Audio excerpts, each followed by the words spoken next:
This is a can of soup. What if I told you this can of soup was one of the causes of over 21,000 deaths a day? This can of soup, an accessory to serial murder. Would you believe me? Hold on to that thought. For those in the audience who are not aware, I run a nonprofit organization titled Little Known Help Zone. What started as a love affair in the Roatan, Honduras, transformed into a rewarding journey down the path of volunteerism. My organization focuses on the lesser-known countries and causes of Central America. Through this work, I've been witness to some eye-opening experiences. One of them opened my eyes to the current flaws in our nonprofit industry. Meet Francisco Garcia. That's his sister Elvia in the photo with him. I was tutoring him over Skype one day, reading him a story about an airplane, and he said, "I've always wanted to be a pilot, but they tell me I can't." As you can imagine, I was at loss for words. This boy dreamed to the highest extent, and although he's getting an education, he's not being pushed towards his dreams. Francisco and Elvia are 2 out of 9 children in the Garcia family to attend school. The Garcias are a family of poor farmers, and education has never been a prime concern. The other children have to stay home and work around the farm. Francisco and Elvia walk about 2 hours every day to the school through a mountain. And not to worry, Francisco and Elvia bring home almost everything they can to their siblings, including large portions of their only hot meal a day. This is the cycle. A cultural ideal is in place. An occupation is set up, and it's expected of the children to continue this occupation because the education they're getting isn't pushing them to go elsewhere. Then these children continue this occupation, and their children continue that occupation as well.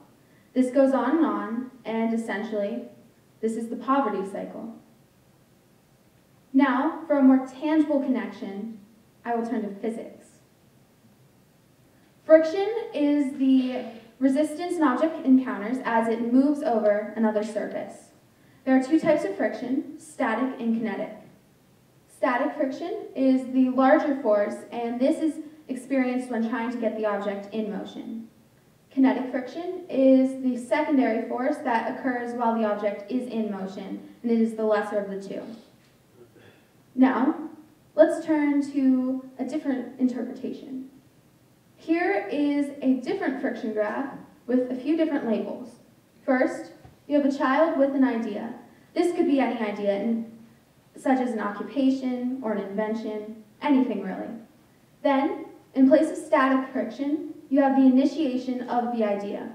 This is that outside push from someone else encouraging the idea and innovative thought. And in place of kinetic friction, you have the continuation of this idea by the child.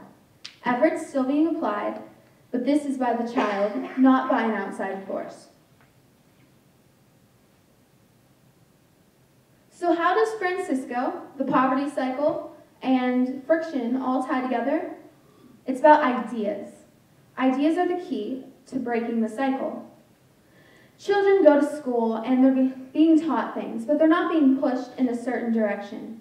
If we start to sustain innovative thought, we can push a child to go towards what they want to be, such as Francisco being a pilot. The nonprofit field has taken many strides in work, such as sustaining life and providing education, but strides still need to be taken. Once ideas are being initiated, the cycle will break, because the child can now get an occupation that they would like to do, their children will live a more profitable life, and this continues like a chain reaction. But when doing this, it's vital to sustain culture. It may not seem like a prime concern to an outside source, but just as Americans hold patriotic ideals to heart, countries hold their culture above all else. So in strides towards the future, we must remain true to the past and withhold customs and traditions. Community service is not a numerical tally. It is not how much you write on a check. It is not how many hours you give. And community service is most certainly not about looking good for colleges. Sitting in my classes, I hear some people say, I need to do this many hours to look good for this school. That's not how I interpret it. But staying away from that high school try-hard realm, this misunderstood interpretation of volunteerism continues. People think if they throw a few coins in a jar or donate a can of soup, they're a saint. You are not a good person simply because you give a can of soup. Take, for example, the sign behind me, semi-cheesy, there's a baby on it. There's a current scheme going on where you donate your car to a 501(c) registered charity. And this appears great. You donate your car, you get a huge tax reduction, and then you get to avoid the hassle of selling your car. And then you can go and tell others, I donated my car to charity. It's not exactly selfless and noble, but it sure does appear that way.